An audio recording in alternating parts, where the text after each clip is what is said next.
हम अक्सर एक समीकरण लिखते हैं जो एक दिए गए समस्या में अज्ञात मात्राओं को प्रतिष्ठित करता है। यदि इस आयताकार बगीचे का परिधि 40 मीटर होता है जिसकी लंबाई और चौड़ाई अज्ञात है और हमने लंबाई को x और चौड़ाई को y कहा, फिर इसके लिए समीकरण होगा 2 गुना लंबाई और 2 गुना चौड़ाई जो बराबर होता है 4 या 2x + 2y बराबर होता है 40। समीकरण का समाधान सभी x और y मान होते हैं जो समीकरण को सच बनाते हैं।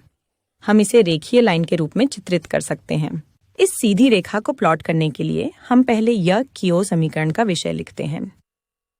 फिर x की कुछ मूल्यों का चयन करें एक मान सारणी तैयार करने के लिए। प्रत्येक x मान के लिए y मान भरें। फिर समन्वय युग्मों को चित्रित करें और उनके माध्यम से एक सीधी रेखा खींचें।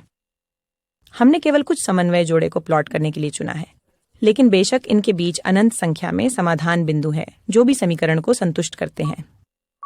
ध्यान दें कि y और x लंबाई को प्रदर्शित करते हैं, इसलिए मूल्यों को 0 से अधिक होना चाहिए। हमने ये बिंदु खुले चक्रों के रूप में प्लॉट करके दिखा दिया है कि ये सम्मिलित नहीं होते हैं। वास्तविक जीवन में कई परिस्थितियां होती हैं जिन्हें सीधी रेखा ग्राफ द्वारा प्रतिष्ठित किया जा सकता है। उदाहरण के लिए आप कह सकते हैं कि पढ़े जाने वाले पन्नों की संख्या बनाम उन्हें पढ़ने में लगने वाले समय के बीच एक रेखीय संबंध होता है। x और y के बीच क्या संबंध है? हम इसे शब्दों में वर्णन कर सकते हैं। फिदेल को 100 पृष्ठ पढ़ने में 4 और आधा घंटा लगता है। ग्राफ से हम और क्या देख सकते हैं? वह एक समान दर पर पड़ता है, क्योंकि ग्राफ एक सीधी रेखा है जिसमें एक स्थिर ढलान है। ग्राफ मूल से होकर गुजरता है क्योंकि उसने समय 0 पर कोई पृष्ठ नहीं पढ़े हैं। ग्राफ की ढलान उसके द्वारा प्रति घंटे पढ़े गए पन्नों की संख्या के बराबर है, घंटा, इसलिए यह 100 को 4.5 से विभाजित करने के बराबर होता है, जो होता है 22.2 लगातार। इस ग्राफ के लिए समीकरण है y के बराबर 22x। दो चर के बीच एक स्थिर संबंध दिखाने वाला एक और वास्तविक जीवन का ग्राफ एक रूपांतरण ग्राफ है। यह ग्राफ दिखाता है कि 0.45 किलोग्राम 1 पाउंड के बराबर होता है। जब एक मात्रा को दूसरे में बदलने के लिए इसका उपयोग किया जाता है तो यह हमें बताता है कि 8 किलोग्राम है 17.8 पाउंड, या कि 12 पाउंड है 5.4 किलोग्राम। इस ग्राफ के बारे में कैसा रहेगा जो वेतन बनाम घंटों का काम दिखा रहा है? फिर से यह एक सीधी रेखा ग्राफ है, इसलिए हम जानते हैं कि अर्जित वेतन की दर स्थिर है। इस दर को गणना करने के लिए हम ग्राफ पर 2 बिंदु लेते हैं, मानो 20 300 और 10 175। फिर सामान्य तरीके से ढाल की गणना करें। y मानों में अंतर बांटे x मानों में अंतर बराबर होता है 12.5। वेतन की दर जिसमें कमाई जाती है वह प्रति घंटे 12.5 है और दर स्थिर है। इस ग्राफ में कुछ दिलचस्प है। इस पर 0 घंटे पर y अंक ये दिखा रहा है कि 50 की एक स्थिर शुरुआती वेतन है। तो इस ग्राफ के लिए समीकरण लिखने के लिए हम जानते हैं कि कमाई हुई वेतन 50 + 12.5 गुणा कार्य किए गए घंटों के बराबर होती है। तो समीकरण होगा बराबर होता है 12.5 गुना h + 50। दोस्त स्वयं को पहाड़ों के आर पार हाइक के लिए तैयार कर रहे हैं। वे कुछ खाद्य पदार्थ के साथ शुरुआत करेंगे और हर दिन उसमें से कुछ खाएंगे जब तक वह खत्म नहीं हो जाता। ग्राफ दिखाता है कि अगर वे प्रतिदिन कितनी मात्रा में भोजन करते हैं तो उनका भोजन कितने समय तक चलेगा। ये चौड़ाई के पास शुरू होता है, इसलिए शुरुआत में 44 किलोग्राम खाद्य होता है और एक नकारात्मक ढलान दिखाता है जो खाद्य की मात्रा समय के साथ कम होती है।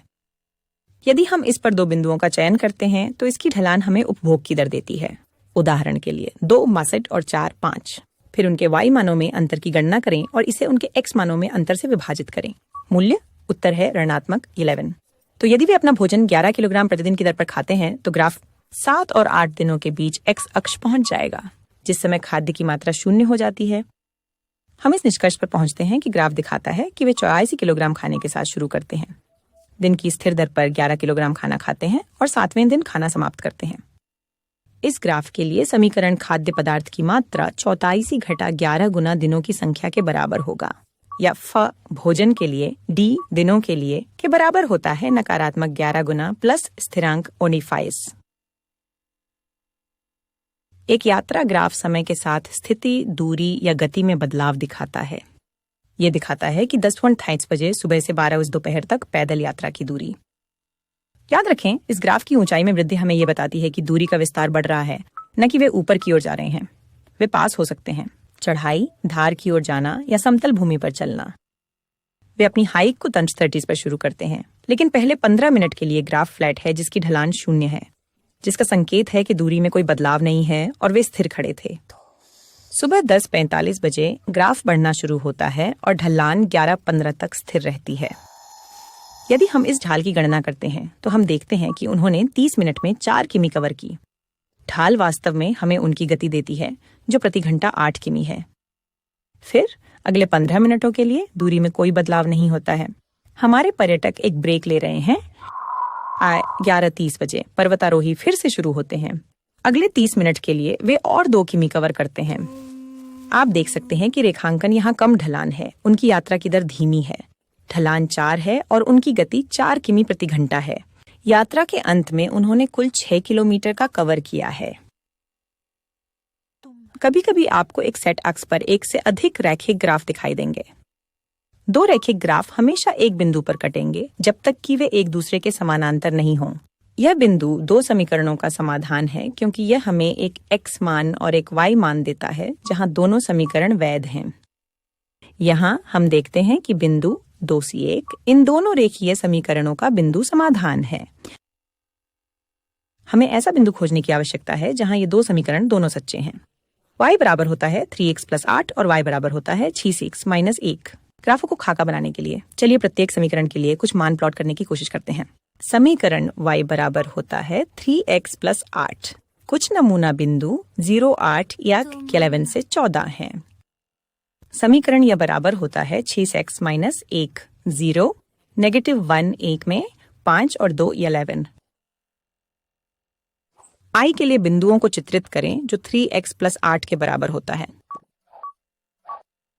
और इन बिंदुओं के माध्यम से एक रेखा खींचें। फिर समीकरण y के लिए वही बराबर होता है 6x - 1 और रेखाओं के मेल के बिंदु के निर्देशांक 3, 17 हैं। तो दोनों समीकरण जब x की मान 3 है और y का मान 17 है तब सच होते हैं।